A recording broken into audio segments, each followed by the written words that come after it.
Hello everyone and welcome to my race day preview for Makybe Diva Stakes Day. Group 1 racing is back at Flemington and looks an absolute cracker of a card with some good undercard races as well. As we see how we went last week, those 5 weeks of glory ended up coming to an end last week with us being in the red, recommendation our only winner. Pretty unlucky not to get another one last week, but oh well, that's racing. Onwards and upwards to this week. Yeah, let's get on with it.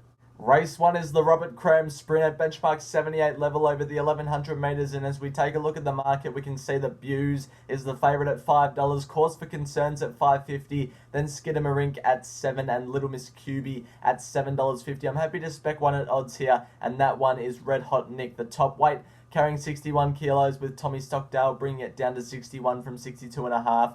We're going to take a look at its most recent jump out. This was at Pakenham, where it showed signs of it's going to have a really good prep. It resumed first up in a benchmark 84 over 1200 at Moonee Valley behind Nargem Sahale, and it pulled up with a slow recovery. Good SP starting $5 that day behind Nargem Sahale, so that fills me with a bit of confidence, and it just had excuses as it pulled up with a slow recovery. If this horse can get back to its best form, it definitely has a good chance of winning, and it definitely represents value at the $12 mark at the moment. From gate 7, we'll be right there on speed, potentially in the lead, and give us sight.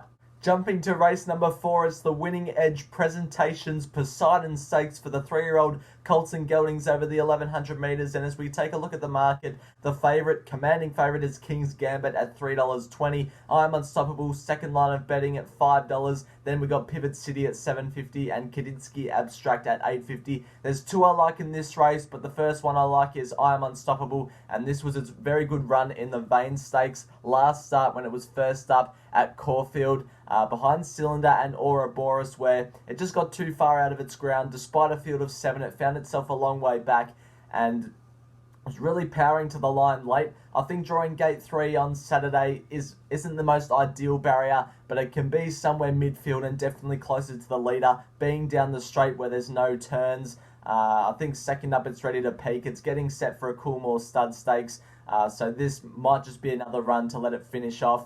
But I reckon it's good enough to win, and I think it's a good horse, and I'm happy to have it in there.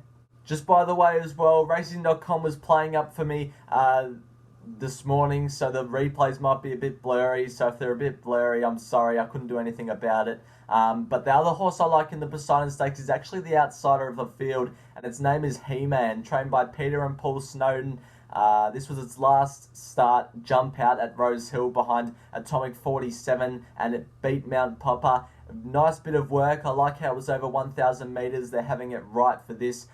We'll want further in time, and it might just be finishing off from gate 8 down the outside. But I reckon this is a very good horse. J-Mac rode it last start in the Queensland, in its Queensland campaign in the Oxlade listed. I think it's 2-year-old level. Flew from the back to only get beaten a nose. This horse, I reckon, has a lot of ability, and it might not win on Saturday, but it's a very good horse, and definitely follow it into the future. It's a big price.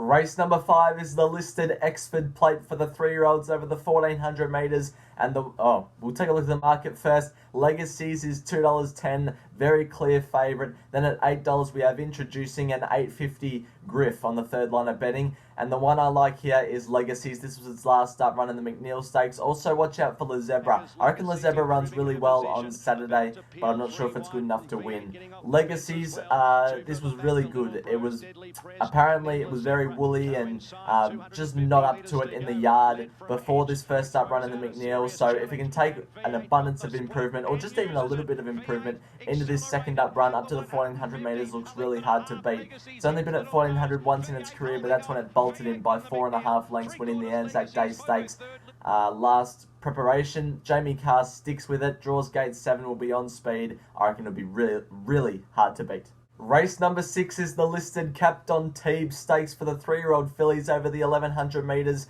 And we've got a field of 24 here. The favourite is Skirt the Law at $3.60, ahead of Estriella at $5. Stretton Angel is at $8.50, and then Steel City is at $10.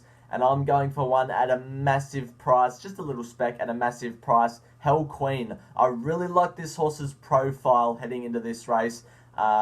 It was first up here in the Furious Stakes up there in Sydney, where from the gate it had to go right back, which isn't its normal or preferred racing pattern, and it finished off all right, doing some really good work late.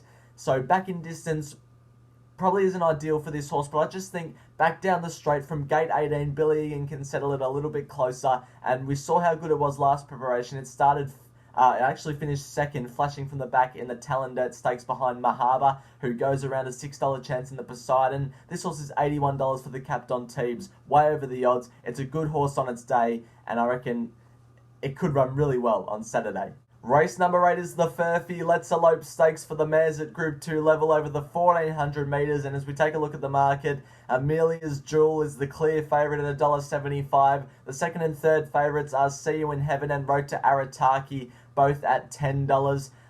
But if there's anything wrong with the favourite, I reckon this horse will be extremely hard to beat, Road to Arataki, and I think it can upset Amelia's Jewel on Saturday. So this was its first up run in the Cochrane. It came from near last, which isn't its regular racing pattern, but over 1200 they probably wanted to ride it that way, let it finish off, and didn't it finish off really well behind Benedetta and Parasol running third. Now up to the 1400 metres on Saturday, I reckon this horse from the good gate of gate 3 can be right there on speed, and we saw last preparation in the summer, it's won over 1400 before, it won the Belmain over 1300 from the front. Mark Zara fills me with a lot of confidence, and I reckon this horse just gets the tactical advantage over Amelia's Jewel on Saturday. Also the fitness edge, and I reckon it's way over the odds compared to that favourite. It's that time of the week, it's last man standing. If you want to join, just message me through Twitter, but we'll see what's happening in the leaderboard. Sky High Horse Racing is almost in the red, but he's still in the green with 54. The Salmonator, which is me, in the negatives, negative 528, and Geordie, negative 692. As we see what we're doing this week, Sky High Horse Racing is going $150 win multi at Flemington, Antino, into Legacies, into Amelia's Jewel. Should be very hard to beat. Me, I'm sticking to my tactic of going to the Friday meeting. My one last week was, well, the meeting was abandoned there at Mornington, so I'm going again. 75 the win on Isthmus, and then 50 the win on Sub 6. And then Geordie, he's going, well, I'm not winning any money at the moment, so I'm going to try and beat you all in 1 week. And he's got 95 the win Amelia's Jewel, 30 the win on Estriella, 30 the win on King's Gambit, 30 the win on Buena Noche, 20 the win on Just Fine, and also 20 the win on Princess Grace. That took me a little bit to remember, but that's what we're doing in Last Man Standing this week. Race number 9 is the Bobby Lewis Quality at Group 2 level over the 1200 metres, and the one that I like here is Star Patrol. I reckon this horse can upset the favourite in Benedetta. This was its last start trial win at Cranbourne. I don't think this Racing.com replay was that high quality. It's pretty blurry, but it's the one leading on the fence. This horse, I think Fresh is best with this horse. It's run some really good races Fresh. Only minor query would be 1200 metres first up down the Flemington straight, but it's drawn gate 10. It gets in with a light weight of 54.5 kilos for Ben Mellon.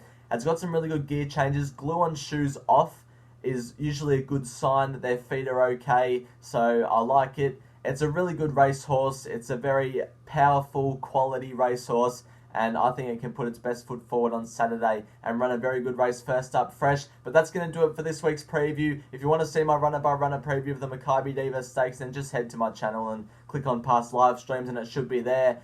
But until next week, which will be the Underwood Stakes meeting, bye for now.